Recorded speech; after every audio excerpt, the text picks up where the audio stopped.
In this slide, we'll discuss the idea of projecting Y onto a subspace W means.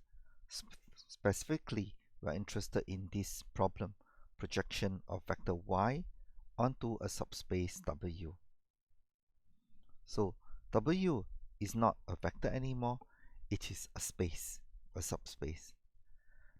We call this typically the projection Y hat. And this is how we denote it abstractly in the figure. Y hat is a projection of Y onto W will be in the space of W. It must be in the space. We're projecting Y onto the space of W. So Y hat must be inside the space. The other thing that is interesting is this. This is the error vector. The error vector is equals to Y minus Y hat. And he must be orthogonal. E must be orthogonal to W. Any vectors in W. So with these two properties, later on we'll derive the least squares solution. Now we want to introduce the idea that Y is a combination of two vectors. In this case is Y hat plus E. Y hat is in the space of W and E is orthogonal to the space of W. Let's have a concrete example in example 1 in the next page. Let us imagine we are in a space of R5. Therefore, a vector has 5 elements, and this belongs to R5, where each of these elements is a real number.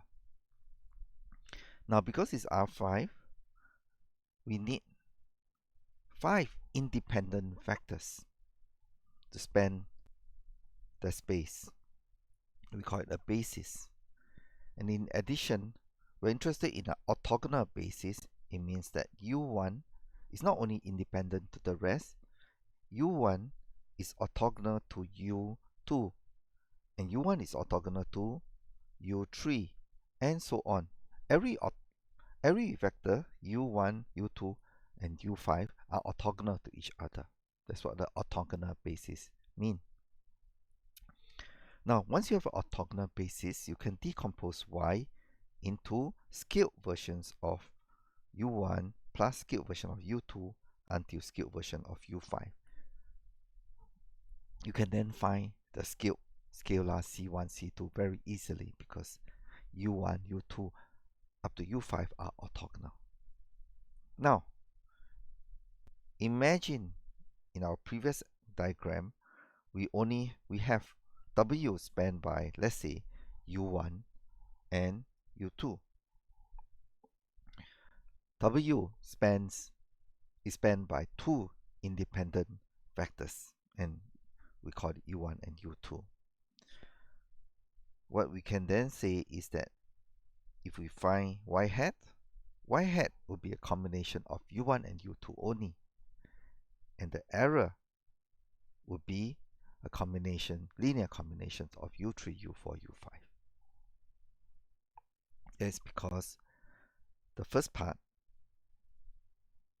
U1 and U2 spans W, and the error is in the orthogonal space.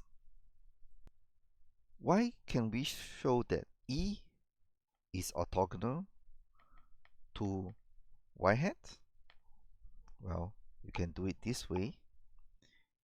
Let E be Z2. Z2 dotting with U1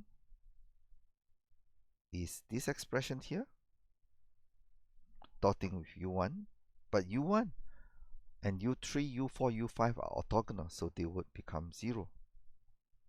And then you can repeat Z2 dotting with U2 to show again that it is 0.